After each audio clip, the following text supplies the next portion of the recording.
Eh bien, salut tout le monde, c'est Mathieu DND. Et aujourd'hui, on se retrouve pour un nouveau tuto. Je vais vous parler de la meilleure optimisation pour OBS, pour pas qu'il y ait de lag et tout. Donc, ce que je vais faire, tout d'abord, c'est un nouveau profil tuto. On est sur la scène 1.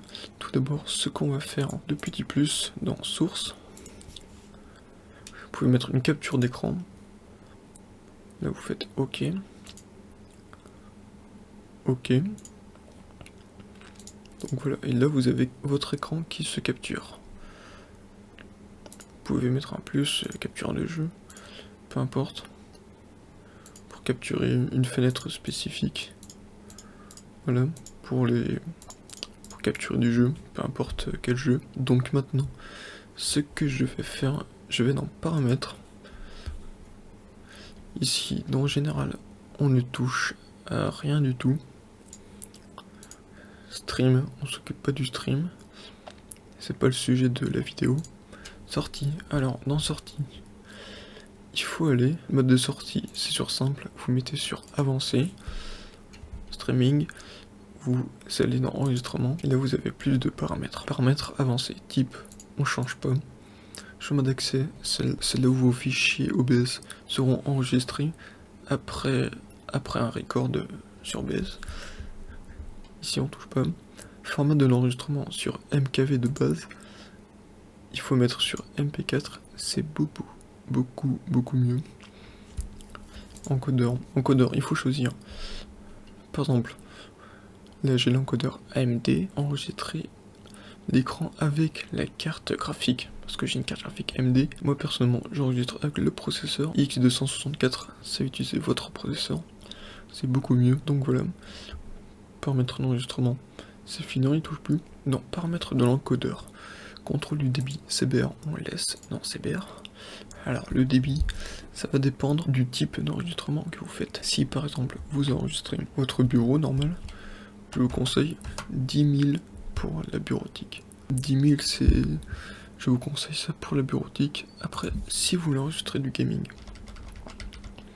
vous pouvez faire du 30 000 ou pour des jeux mais pas pour des gros jeux, ou du 40 000. 40 000 c'est plutôt pour des jeux compétitifs comme CSGO, Minecraft, Valorant, Overwatch, Fortnite, Apex, Warzone, peu importe. Intervalle d'image clé, ça 0 secondes, je vous conseille de mettre 2 secondes. Pré-réglage de base c'est sur fast, perso je conseille very fast, c'est mieux. Profil, mettez en high, ça réglage fin, on n'y touche pas, ça on n'y touche pas. Maintenant dans audio, alors dans piste 1, vous avez débit audio 160 de base. Vous avez plein de débits audio différents. Plus vous mettez un débit audio plus haut, plus ça va utiliser vos performances d'enregistrement du processeur par exemple, ou de la carte graphique. Ça va utiliser plus de ressources. Faut vraiment avoir un très bon PC pour mettre en 320. C'est une très bonne qualité de son. Personnellement, je mets en 192. Maintenant, dans audio, dans général, vous avez la fréquence d'échantillonnage. Moi, sur 48 kHz. Alors, vous pouvez changer. Ça se peut que vous ayez que seulement 44.1. Vous avez ça, mettez 44.1 kHz. Si vous n'avez pas 48, bah le mettez pas, mettez 41.1. Maintenant, canaux stéréo, on laisse. Périphérique audio global. Alors, il y a plein de paramètres. Je vous conseille de ne pas y toucher, de mettre par défaut et désactiver les autres trucs, de mettre par défaut. Ici, tout est prêt, on touche à rien.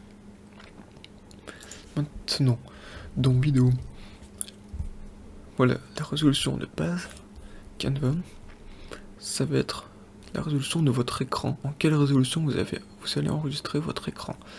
Par exemple, moi, c'est en 1080p, je vais enregistrer en 1080p. Voilà.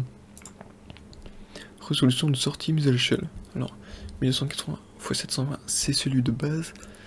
Je vous conseille quand même de mettre en 1080p parce que, en fait, en 720p, c'est la mise à l'échelle. Oui, si vous enregistrez en 1080p, la vidéo ressortira en 720p, elle ressortira pas en 1080p. Donc vous pouvez changer, vous pouvez mettre en 1080p. C'est beaucoup mieux. Après, mise à l'échelle, c'est pour si vous n'avez pas un très bon internet pour upload sur YouTube, par exemple, bah, vous pouvez mettre en 720p. Pas les autres résolutions. 720p. 720p ou 1080p. 1080p, si vous avez une plutôt bonne connexion, un plutôt bon upload. Valeur courante, débit d'image, nombre d'FPS, les EPS, les images par seconde. En combien d'images par seconde vous allez enregistrer? Alors, je vous conseille de mettre 30 ou 60, de base sur 30.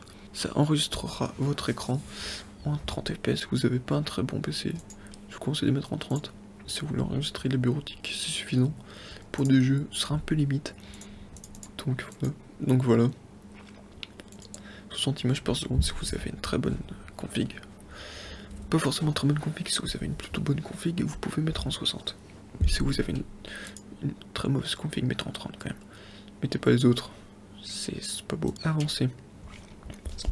Alors ici, en général, priorité du processus. De passer en normal, mettez en supérieur à la normale. C'est mieux. Ici, vidéo. Je sais pas trop comment configurer les espaces de couleurs, par exemple. Je conseille de laisser comme ça. Je connais pas trop, je peux pas vous dire. Gamme de couleurs, YQV. De base, en limité. Je vous conseille de mettre en complète. C'est mieux. Ici, enregistrement et tout, on ne touche à rien. Et maintenant, vous pouvez faire appliquer.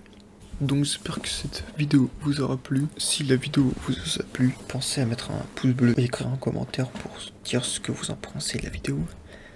Et si vous aimez le contenu, n'hésitez pas à vous abonner, ça me ferait extrêmement plaisir. Dans ce cas, je vous dis à la prochaine, c'était Mathieu TND. Au revoir, à la prochaine.